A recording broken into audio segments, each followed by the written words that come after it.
BFM Business, Startup Co. Startup Co avec ce soir de la graine de licorne, je ne sais pas, mais en tout cas de scale-up, ça c'est sûr. Avec nous ce soir donc Hugo Ricard, le patron de Blue Valette. Hugo, bonsoir. Bonsoir Sébastien. On est ravi de vous avoir. Alors vous défrichez un secteur qui peut être connu à l'étranger, mais qui est assez méconnu en France, le valet parking, le service de voiturier. On en voit parfois devant les restaurants un peu luxueux, un peu haut de gamme, mais sinon c'est pas, vous êtes d'accord avec moi, c'est pas un gros gâteau à la base. Non. À la base en France ça n'existait presque pas, ouais. On est venu vraiment ouvrir le marché il y a 4 ans avec mon frère. Blue Valette, donc effectivement Hugo donc, et Benoît, votre frère, ouais. Derrière cette affaire qui fonctionne très bien. Service de voiturier donc, et de stationnement, et votre marché, vous, c'est pas tout le monde, c'est ceux qui prennent le train et encore plus l'avion. Oui, en fait le constat est assez simple. Il y a une problématique aujourd'hui qui est mondiale et largement identifiée, c'est que le trafic aérien explose. Je crois qu'il va doubler d'ici 15 ans, mais les infrastructures ne suivent pas, ce qui est normal.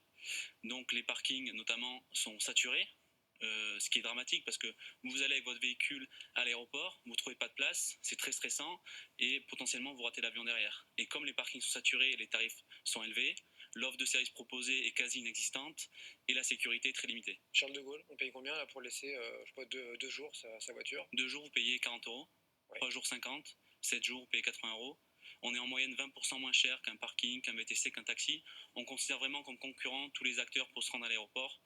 Et en fait, on a voulu apporter cette solution, en fait, retirer le stress pour accéder à l'aéroport. Vous m'avez donné vos prix, mais oui. Les prix, là, si je vais à Charles de Gaulle, moi, sans passer par Blue Valette, ça me coûte combien si je la laisse 2 jours Blue Valette, c'est 80 €, au parking Charles de Gaulle, c'est 130. D'accord. Et avec Blue Valette, vous avez donc le service qui vous apporte gain de temps, confort, etc. Je vous dis rendez-vous, tiens, alors je m'enregistre sur la plateforme, voilà, je vous dis rendez-vous demain, je serai au 2E Charles de Gaulle, sous les coups de 6h30 du matin. Qu'est-ce qui va se passer là? Vous m'attendez sur place? Tout à fait. En fait, on vous attend au dépose minute de votre terminal de départ. D'accord. Donc à 6h30, vous arrivez avec votre véhicule, un voiturier vous attend, vous accueille, prend en charge vos bagages si vous en avez, dresse un rapide état des lieux. Vous partez, vous embarquez. Nous, on prend le véhicule, on part le stationner dans un parking sécurisé situé à proximité. On a toute une gamme de services à forte valeur ajoutée, mise en carburant, pression des pneus, lavage si vous le souhaitez. C'est-à-dire, donc c'est pas à Charles de Gaulle le parking super cher. Vous faites quelques kilomètres. Voilà, on fait en moyenne 5-6 km, ce qui nous permet d'avoir des tarifs très compétitifs qu'on répercute in fine aux clients, d'où l'avantage tarifaire de Blue Valette. Et donc on part le stationner, en fait nous on est un gestionnaire de flux, c'est-à-dire qu'on prend le véhicule au dépose minute vraiment au plus proche et on part le stationner donc à 5-6 km. Et vous me le ramenez donc 2 jours plus tard. Et à votre retour, on fait le chemin à sens inverse, on vous ramène votre véhicule au dépose minute de votre terminal d'arrivée, donc vraiment au plus proche. Vous n'avez pas d'attente, vous n'avez pas de navette à prendre pour aller chercher votre véhicule sur le parking. Et si mon retard du vol, etc. Et nous effectivement, quand vous faites la réservation sur nos applications mobiles ou site internet, vous rentrez votre numéro de vol ou de train retour, parce qu'on est aussi sur les gares. Bien sûr. Et le planning se met à jour automatiquement et vous n'avez même pas besoin de nous prévenir. Il y a plein de pays où on s'en fiche, on laisse ses clés, on regarde même pas, même si on a une belle voiture entre guillemets, etc. En France, on est toujours un peu réticent. On dit tiens, est-ce que la personne va être soigneuse? Où est-ce qu'il va la garer? Est-ce que je peux me prendre une amende, etc. Comment vous rassurez votre clientèle?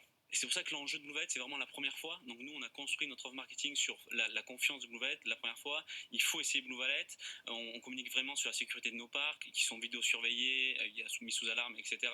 On communique là-dessus. Et dès que le client essaye, après il est conquis et on a un repeat qui est très élevé. Et les clients, généralement... Le repeat, c'est la clé dans les startups et il y a beaucoup de secteurs où ça n'existe pas. Typiquement, pour un achat d'appartement, etc., c'est tous les 7-8 ans. Donc la chance de la fidélisation est proche de zéro. Vous, si je suis content, si je suis un voyageur régulier, j'en sais rien, je suis un cadre, je suis amené à voyager tous les 4 matins, j'imagine que pour vous, là, c'est une cible hyper captive.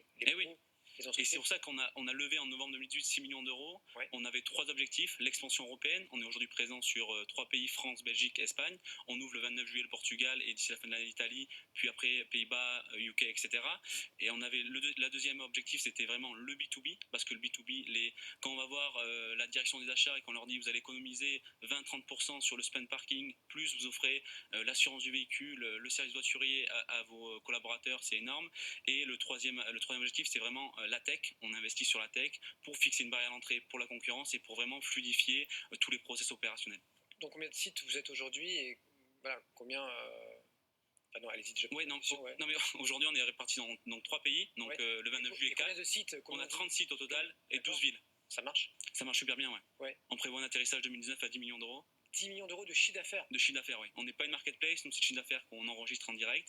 Et on a lancé ça donc en mai 2015 avec mon frère. On était pendant la première année tous les deux à l'aéroport des vrais services. 4-5 ans et qui font 10 millions de chiffre d'affaires, on n'en croise pas tous les jours, même dans Tech & Co. Là. Je sais pas. Ouais, bah, je vous le dis. Ouais. Donc c'est bien, ça va vite, ça attire forcément les fonds vous regardent, les VC. Oui, c'est pour ça qu'on a réussi sans trop de difficulté à lever 6 millions pour vraiment conquérir l'Europe. Et l'idée de cette série B, c'est vraiment devenir leader européen du valet de parking. Mais avez-vous besoin vraiment de cet argent là? Parce que quand on fait 10 millions d'euros de chiffre d'affaires, on est autofinancé, non? Mais en fait, quand on ouvre un site, il met 6 à 8 mois à se rentabiliser. Et comme on en ouvre beaucoup, on a une vraie cadence d'ouverture. Il faut financer ces ouvertures. Donc on a besoin de lever de l'argent. Mais le modèle est très rentable, malgré qu'on ait des voituriers qui délivrent le service, un parking sécurisé. Est-ce qu'il est scalable? Parce que moi je suis ici, je prends de ma casquette, attention, qu'est-ce que vous allez faire avec mes sous? Et ça s'automatise pas. C'est-à-dire que si vous ouvrez demain 10 sites dans tel ou tel aéroport, Brest, je sais pas quoi, à chaque fois il va falloir 2, 3, 4 personnes pour faire des ronds, pour être là, quand il y en a un qui est malade.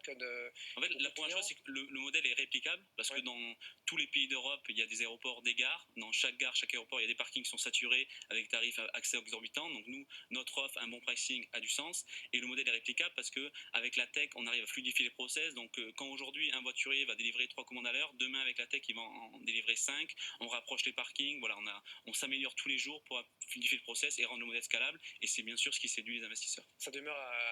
C'est quoi le prix d'appel là, chez Blue Valet? Le prix d'appel, c'est-à-dire si on veut utiliser vos services, c'est 8 euros par jour. 8 euros par jour. Ouais, 8 euros par jour, c'est la moyenne de France. À partir de 8 euros par jour. D'accord. Évidemment, si c'est un gros aéroport, type Charles de Gaulle, etc. Pour garder... Non, mais Charles de Gaulle, vous disiez 3 jours, c'est 50 euros. Une semaine, c'est 80 euros. VS, 130 pour l'aéroport. Et VS, l'aller-retour en taxi, on est à 120 euros. 60. Merci beaucoup Hugo. Donc, avec plaisir, merci Hugo Ricard qui a monté ça avec son frère Benoît il y a 4 ans et demi de cela. Oui. Ça fonctionne très très bien en B2C, en B2B et aussi à l'étranger, vous l'aurez compris, 10 millions d'euros de chiffre d'affaires imprévus en cette fin 2019. On sera